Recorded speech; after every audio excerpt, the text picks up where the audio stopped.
Hey, Ria here again. Last time we talked about trusting metrics and why you need to work on metrics. But let me tell you, I have once trusted wrong metrics and that also screwed things up. So, this is me sharing that journey so that you don't also feel the same issues that I went through. I made a very stupid mistake with data. I just trusted one metric and got very overconfident on that because, yeah, that is what previously I saw that people presented and it worked. That metric was looking amazing. It was going up. So I was like, yay, we have done it already. So in my quarterly retro this project, it's good. And then I started pushing more ideas based on just this hypothesis, which wasn't the perfect idea because in the discussions I was taking this as a baseline metric and talking about it. Was watching post hogs and I realized a reality check that users are still very confused. Support tickets didn't go down, the product didn't feel smoother. What actually happened was I was looking to only one value type of metric and it changed because conversion, revenue, activation, paid start, it changed majorly due to a seasonal effect. That was a bigger season, people came in and started using it. It went up. So my brain was like, oh, we have done this, we've won.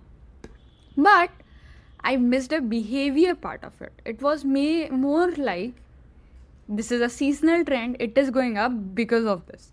Maybe a few big users came and just moved the number, or maybe it was just seasonality. Actually, to be honest, it was just a combination of both of these.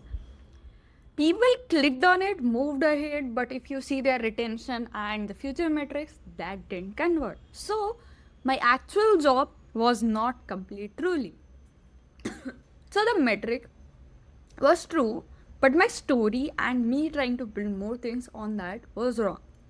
One metric can make you confident, but you usually need to connect multiple pieces together.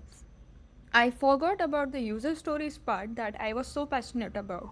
I forgot about talking to customer support at that point of time because previously I saw just one thing that data disproved everything. So, those things made me blind, and one metric made me overconfident. That's not how I would want to proceed with that. So now I have a few thumb of rules that I follow. One is value based metric, which is the data metrics that we get from this. Then more like user insights, behavior driven metrics, and a combination of these will help you make a better decision. And whenever you go that, the story is a lot more complete. So you don't have to choose either or. You have a more combined story and you would be like, oh, this is what user does and that's how this number is coming.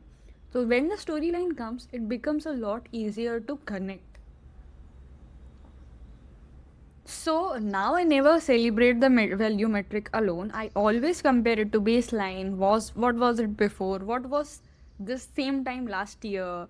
So I don't account for seasonality. I would subdivide it based on large, small, and other things that I have. So that way I am able to iterate on it and decide faster. So no endless monitoring on just one number. It is because it will improve if we just look at it in a different way. What we need to look at is how is it changing my product? How is my product growing? And I try to change this completely to build the whole funnel view. And that is how I think it is working better for me. That's it for today. Bye bye.